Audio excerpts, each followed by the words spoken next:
Dahil wala si amo, nagluto ako ng pansit canton. Yan. Ito ang pagkain namin ngayon ni Dayan. Ito lang. Tsaka kanin. Yun lang.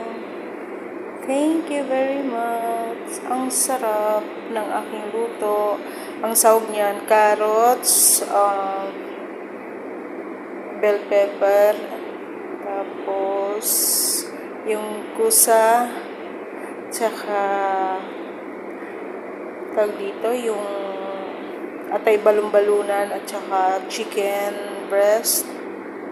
Yun lang. Yun lang ang halo ko.